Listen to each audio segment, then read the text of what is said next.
Hello বন্ধুরা, আজকে তোমাদের জন্য একটা ভিডিও নিয়ে এসেছি। ভিডিওটি হচ্ছে পট্টির দেয়ালে কিভাবে ড্যাম আসে বা পট্টির দেয়ালে কিভাবে ড্যামের কাজ করতে হবে বা কিভাবে কোন প্রাইমারটা মারতে হবে। চলো প্রথমে আমরা দেয়ালটা ভালো করে আমরা ঘষে নেব।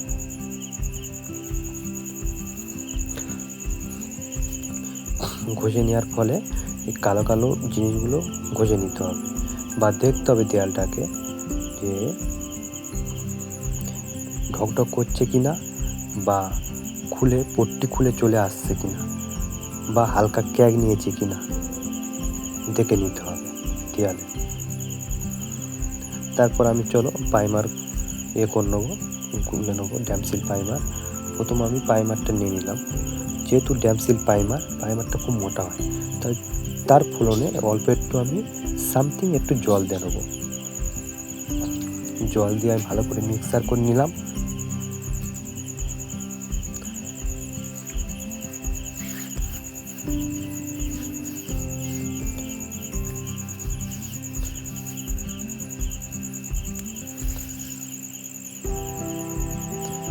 মিক্সচার করে নেওয়ার পরে চলো আমি এবারে যে জায়গাটাকে ঘষেছিলাম বা পরিষ্কার ঝেড়ে নিয়েছি, নেওয়ার ফলে আমি চলো প্রাইমারটার কাজ করব। ড্যামসিল প্রাইমার কাজ হবে।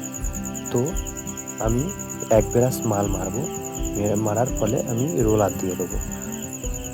রোলার না দিলে ড্যামসিল প্রাইমার যেহেতু মোটা, ব্রাশ চালালে হালকা শিরা দাগ এসে যায়। তার ফলনে দ্বিতীয়বার যখন রং করতে যাবে তখন জিনিসটা খারাপ হয়ে যাবে। তার ফলে আমি যতবারই ব্রাশ মারি না কেন রোলার আমি দিয়ে দেবো জায়গাটা মধ্যে।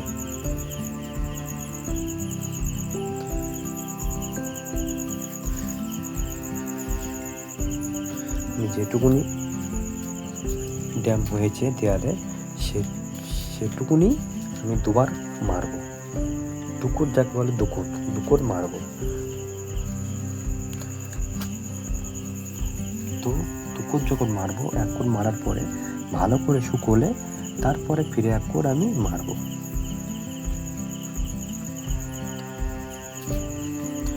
তো বন্ধুরা, আমি তোমাদেরকে আগেই একটা ভিডিওতে বলেছিলাম যে ভিতরে রং করোই, পুট্টি করোই, যাই করো না কেন, বাইরে আউটসাইডে ভালো করে মাজতে হবে, বালি সিমেন্টের কাজ করতে হবে।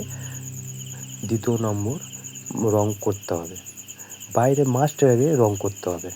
তবে তুমি ভিতরে পুট্টি করো, রং করো, ভালো থাকবে। না হলে বাইরে যদি না মাজো বা কিছুই না করো, ভিতরে তুমি সব রং পুট্টি করো, তো ড্যাম আসবে, জল সোপ করে 1 বছর হাললি ঠিক থাকবে, 2 বছরের মাথায় পুট্টি খারাপ হয়ে যেতে পারে। সেই কারণেই বাইরে আগে কাজ তোমার মাস্ট মাজতে হবে। মাজার পরে রং করতে হবে। রং করার ফলে ভিতরে তোমার তবে পুট্টি করে রং করো, জেনুইন ভালো থাকবে, কাজটা হচ্ছে সাকসেসফুল হবে।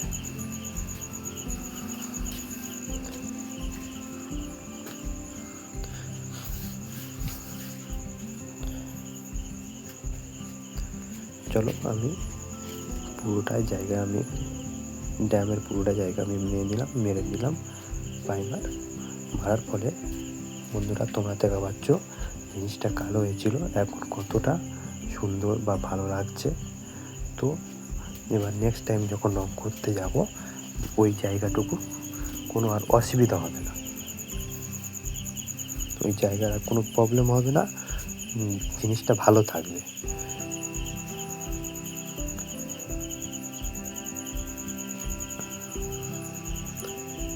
আমার বেশি দিন যদি ওই ড্যাম পরিণত যদি বেশি দিন রাখো দেয়ালে, তারপরে ওইটা হচ্ছে কি বালি পট্টিটা জল খেয়ে ছেড়ে দেবে, আর পট্টির জল বেশি দিন রোদ ক্ষমতা রাখতে পারে না।